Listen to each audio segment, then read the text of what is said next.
Welcome to SB&M is Here, the State Bar of New Mexico's official podcast. In this series, we'll discuss topics such as professional development, tools of the legal trade, and mental and professional well-being. Connecting the legal community across New Mexico, SB&M is here. Hello, everyone, and welcome back to SB&M is Here. This is Morgan Pettit, Member Services Manager and Podcast Producer. While I hope that most of our episodes have relevancy to you, either your practice or your interests or just about the bar and the legal community in general, I truly think that this particular episode is relevant to every single member of our organization. I was finally lucky enough to steal some time together with two important members of our organization. Richard Spinello, the State Bar Executive Director, sits down with Bill Slease in this episode to discuss the newly developed Professional Practice Program. You might hear us refer to it as the PPP. I know the other PPP program resulted of the pandemic, but just so you know, we have our own and pay attention to it when you see it. So I know many of you know Bill Slease from his time at the disciplinary board, but on the off chance you haven't heard, the bar was able to snatch Bill up from full retirement, and now we have him guiding and developing the professional practice program. So what is this new program? Well, let's hand it over to Richard and Bill so you can learn more about it. Thank you, Morgan, for that introduction. I do want to take a moment to just say a big thank you to Morgan for putting together these podcast programs for the State Bar. I think my understanding is we have had podcast listeners across the continents and throughout the state. And I think we're well on our way to having one of the most stable and effective podcast programs of any state bar. And it's in large part to the work that Morgan's done. And I really do appreciate that. So today we're here to speak about the professional practice program. And I'm here with Bill Slease, who will introduce himself in a moment. But I would like to start by just giving a little bit of background to the professional practice program and some of the thoughts and processes that we've been through that have brought us to this moment. And then Bill's going to spend some time talking about the current state of the program and all of the wonderful things that we're planning for the future. So I'm actually going to go way back to the founders. In our original constitution, the founders of the State Bar of New Mexico, then the Bar Association, because it predates the state, they talked about one of the reasons for forming a union, and that was to cultivate the science of jurisprudence. And I can't think of a better definition for a professional practice program today than cultivating the science of jurisprudence. We as a state bar have always had programs to improve the practice of law, but they've been scattered around in different departments, different areas. We've had programs through the regulatory programs where we've provided ethics assistance and assistance with risk management issues, assistance with risk management issues. We've had CLEs through our Bar Foundation. We've put on CLEs and programs through our member services program. A professional practice program is designed to bring it all together under one attorney who's responsible for, maintaining our efforts and making sure that they're effective and what the membership needs.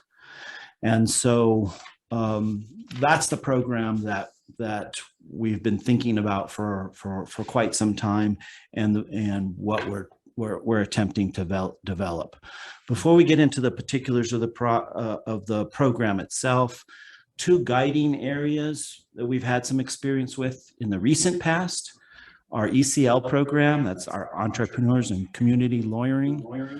That was a very intense look at what a new attorney would need to start a law practice in New Mexico, determine for themselves whether they wanted to be in private practice, and give them the tools and resources that we need.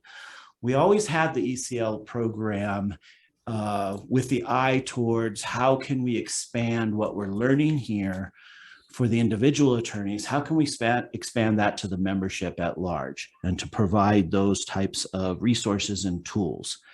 And so that's one of the things that we wanted to do, one of the takeaways from the ECL program.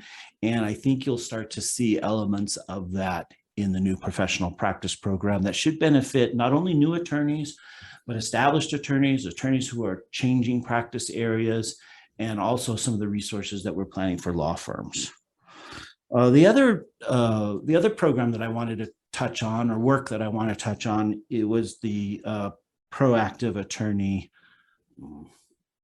Regulation Committee. Proactive Attorney Regulation Committee, PARC. That was a brainchild of Bill, who's going to be talking in a moment.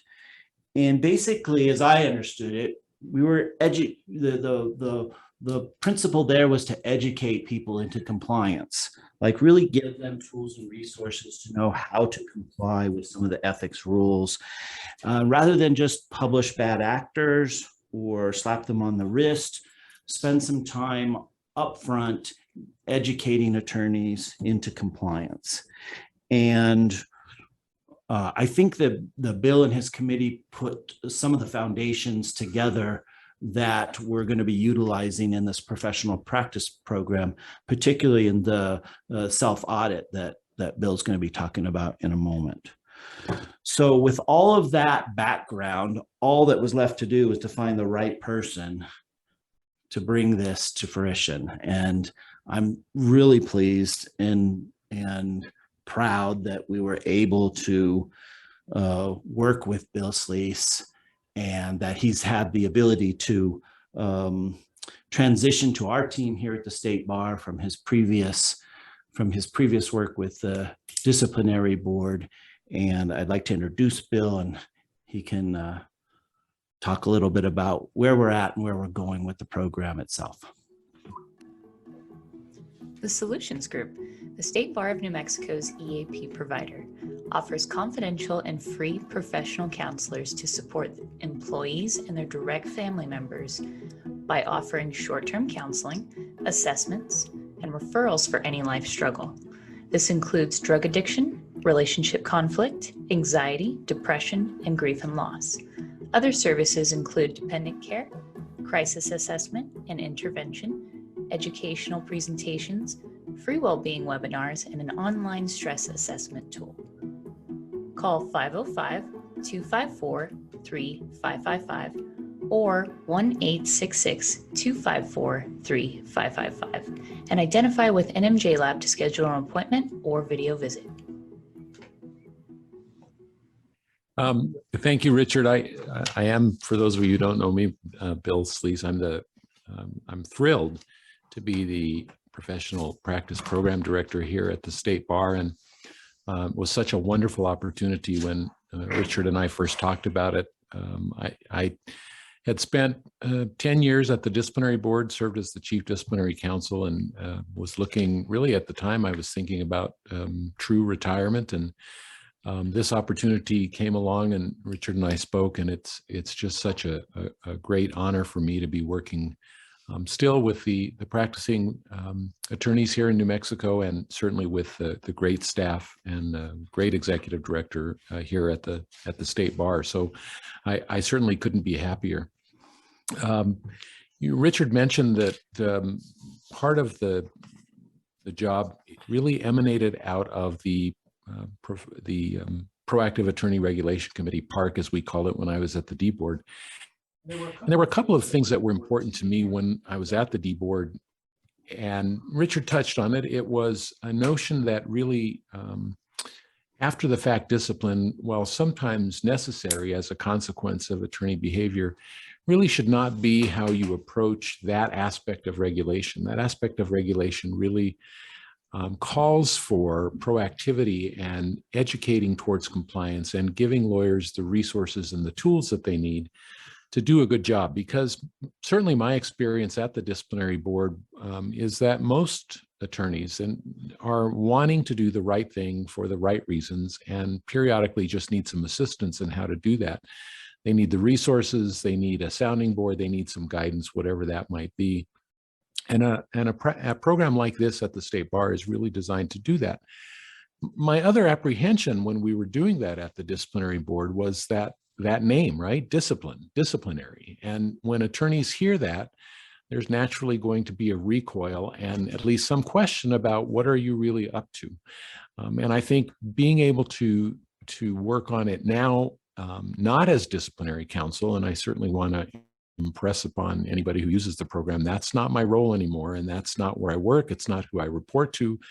It's a role that truly is designed to find and support best practices for lawyers, to point them to resources for best practices, to really bring that proactivity to the regulatory table in a way that I'm hoping, and I think that the State Bar is hoping, will be more useful and more utilized by the practicing members of the bar. So I think this is sort of, for me, just as Richard said, it's kind of the next generation of the ECL program that was geared towards supporting lawyers in practice. For me, this is the next generation of the Proactive Regulation Committee, and really it harmonizes nicely with the vision that Richard's had since he started as executive director at the State Bar, and probably well before that.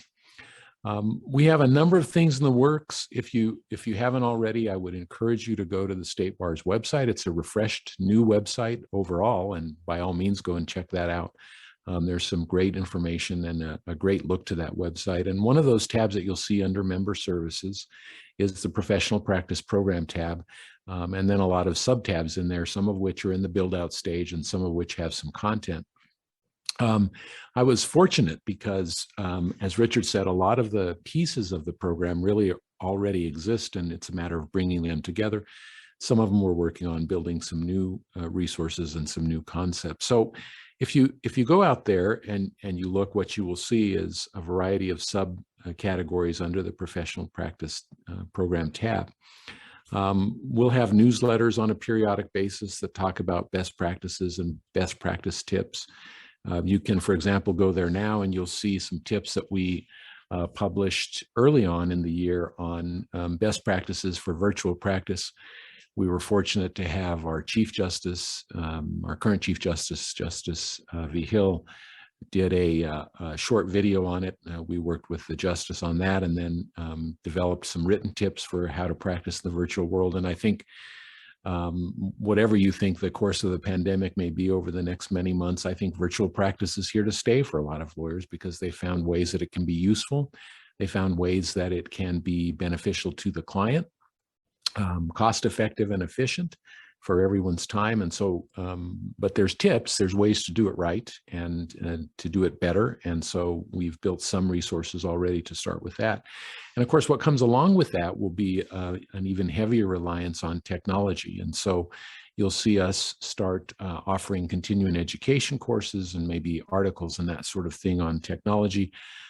Currently, we have posted some discussion about practice management software. There's an article or newsletter, if you will, on facets of practice management softwares that lawyers might want to look at, the kind of things that they have that are useful and that you might want to think about if you're thinking of practice management software. So we'll have some of that content. There'll be articles on well-being. I think I'm a firm believer. I was certainly at the disciplinary board and definitely going forward here, that balance in a lawyer's life, that some attention to their own well-being is important. And so you'll see us writing some articles and working with the State Bar's Well-Being Committee on the well-being initiatives. We'll also have articles on other substantive topics related to the practice of law.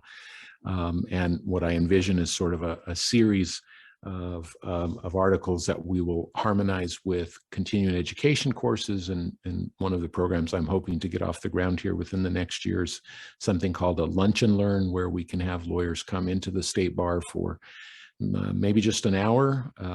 We can all bring our sack lunches. We can sit and talk about best practices and have them centered around a particular concept, maybe offer an hour's worth of CLE credit of ethics CLE credit for a topic that we might be discussed, but use that as a way for us to have a real conversation, because I think that's where learning can take place.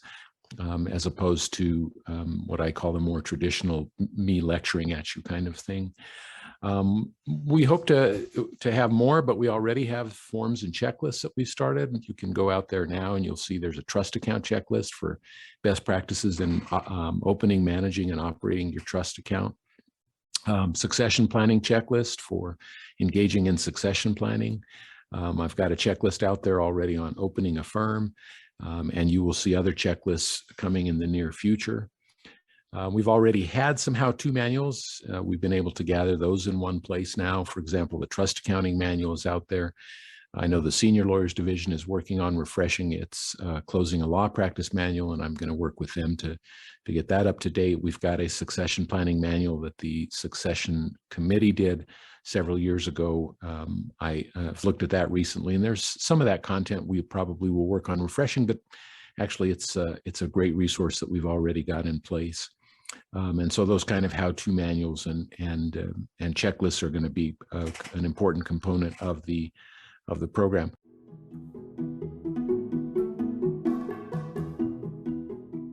One of the things I'm really excited about, and we actually have it now posted, are lawyer self-assessments.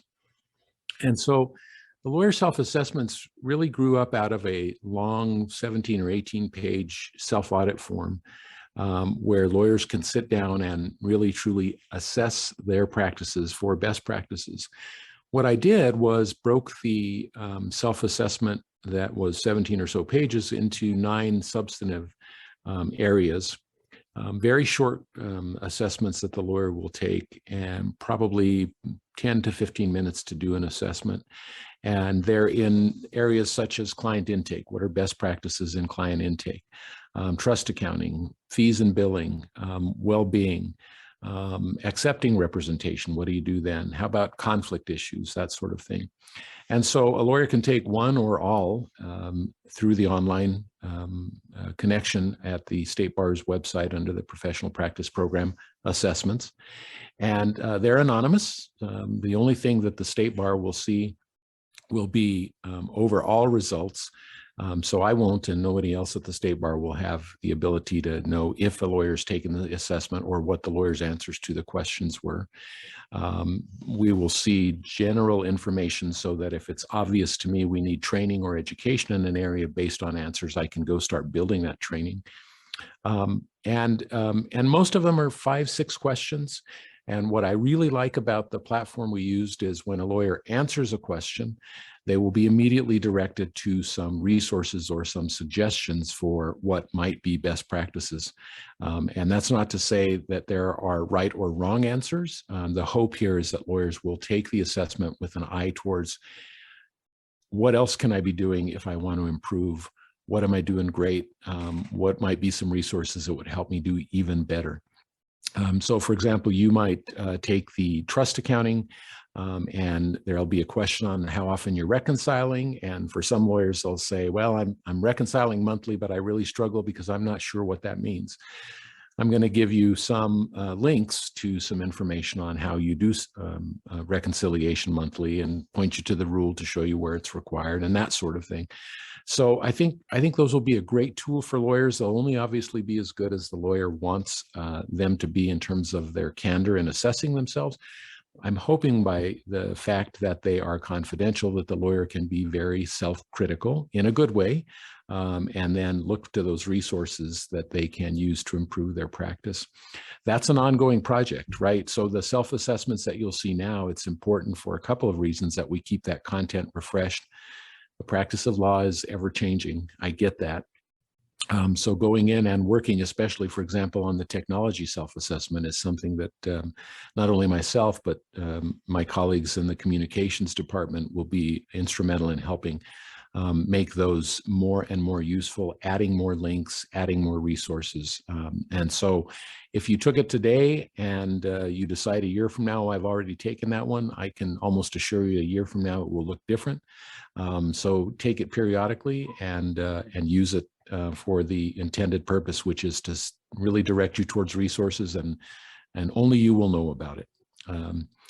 We're also doing some continuing education courses, as you might imagine. I talked a little bit about the lunch and learn idea earlier.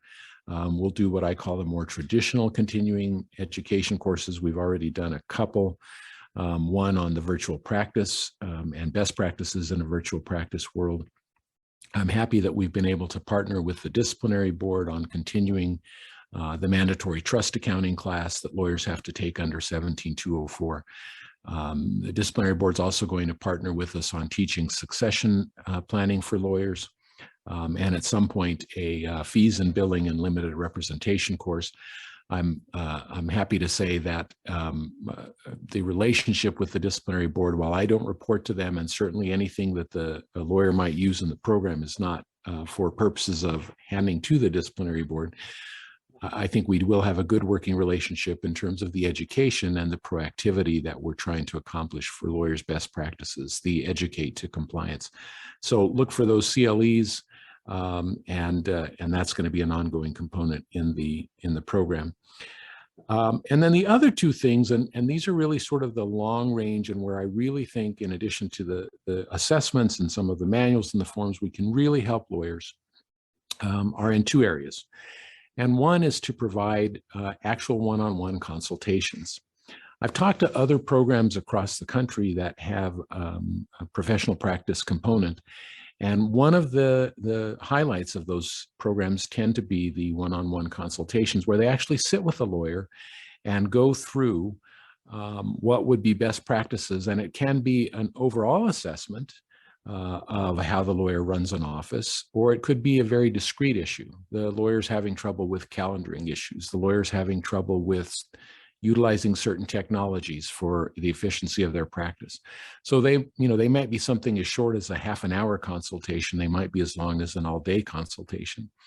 Again, the key component in my mind to that is going to be confidentiality, so that the lawyers feel that they can candidly share with me or anyone who happens to be working on a consultation whatever they feel they need to share, so that the consultation is meaningful and so that they can improve their practices. It's not geared towards gathering information to tut at the lawyer, to complain about the lawyer, to criticize the lawyer. Really, my vision, unless the lawyer obviously were engaging in some sort of criminal conduct, the idea is really just to help the lawyer improve their practice and really let the lawyer drive the discussion. What is it you think you need? Where is it that you feel like you're struggling?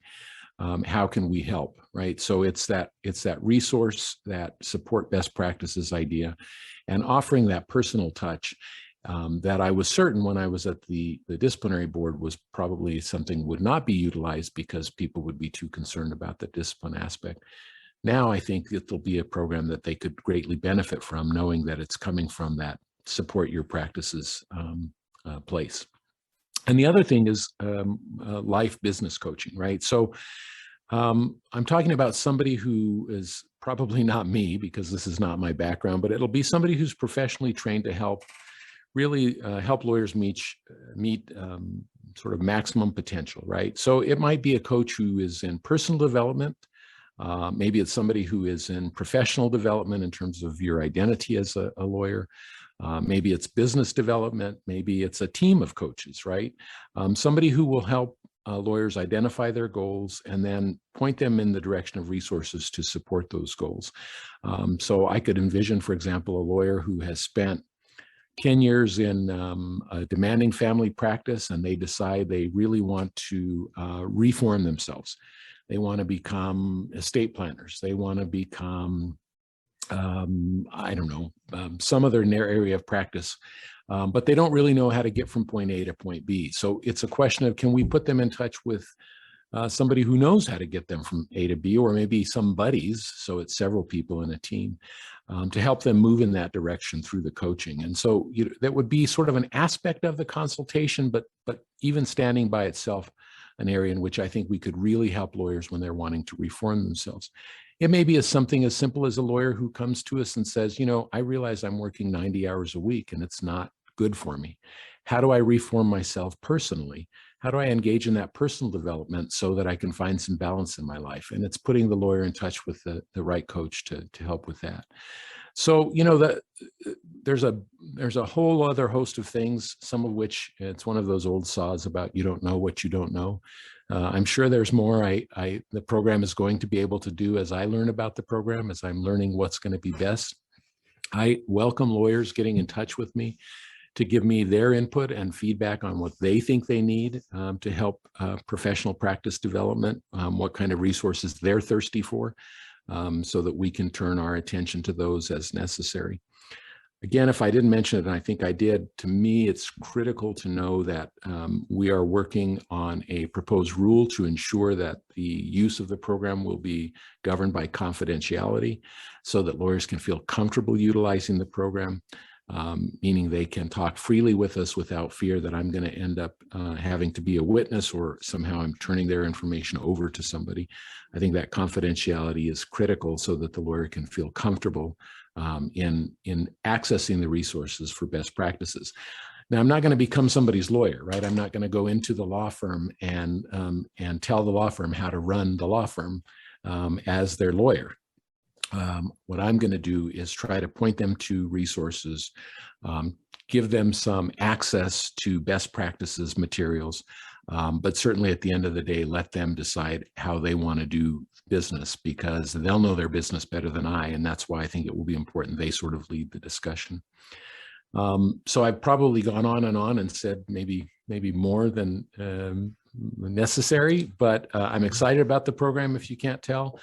I think it's really an opportunity for especially a state like New Mexico that has a very rural component to the practice, and that has a lot of lawyers out there who are in solo or small firm practice and really want that access to those resources, want to do a good job. And I think as an organization, we can provide that to them. The State Bar of New Mexico's Ethics Helpline is available for all members. Attorneys may call the helpline and at the recording, leave their contact information, and an ethics attorney will call back in a timely manner. These are non-New Mexico attorneys for conflict and confidentiality reasons, but are well-versed in our rules of professional conduct.